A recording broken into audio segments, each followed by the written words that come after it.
Selamat datang di media pembelajaran digital, mata pelajaran fisika, topik tentang momen gaya, SMA Unity School, Kota Bekasi. Sebelum kita mempelajari momen gaya lebih jauh, marilah kita lihat suatu ilustrasi, yaitu sebuah pengungkit yang diberikan dengan 3 situasi. Situasi pertama seperti ini, yaitu antara beban, kemudian ini gayanya. Situasi pertama yaitu gayanya sangat jauh terhadap titik tumpu. Kemudian di situasi kedua, kita perhatikan situasi kedua.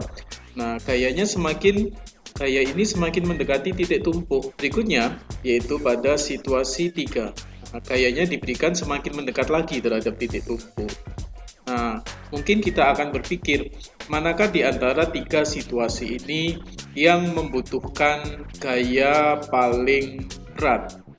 Tentulah jawaban kita yaitu pada situasi 3.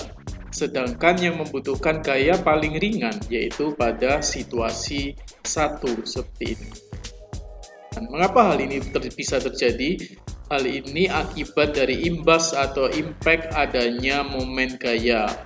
Jadi, ketika momen gaya semakin besar, maka gaya yang kita berikan terhadap pengungkit ini semakin kecil karena kita dibantu oleh momen gaya tersebut. Jadi, dapat disimpulkan bahwa momen gaya hanya akan terjadi bila terdapat gaya yang bekerja pada jarak tertentu terhadap titik tumpu, di mana gaya ini harus bekerja secara tegak lurus terhadap jaraknya. Kita perhatikan di sini ada gaya F, kemudian ini ada jarak. Nah, di sini gaya terhadap jarak tegak lurus. Nah, disinilah terjadi momen gaya. Nah, nanti akan mengakibatkan benda ini berputar searah jarum jam. Jadi momen gaya menyebabkan benda menjadi berputar, bukan bergerak lurus. Ini pembeda antara gaya sama momen gaya. Jadi dapat disimpulkan bahwa torsi atau momen gaya memiliki rumus F kali R, di mana F adalah gaya memiliki satuan Newton, dan R adalah jarak dari gaya terhadap titik tumpu memiliki satuan meter. Sedangkan torsi sendiri memiliki lambang tau, kita membacanya tau, memiliki satuan Newton meter. Kita perlu ingat kembali bahwa dalam memperhatikan atau dalam menghitung momen gaya, bahwa gaya selalu harus tegak lurus terhadap jarak terhadap titik tumpu. Dan juga bila torsi atau momen gaya berputar searah jarum jam, kita memberi tanda negatif. Sedangkan bila berputar berlawanan arah jarum jam, maka torsi atau momen gaya bernilai positif.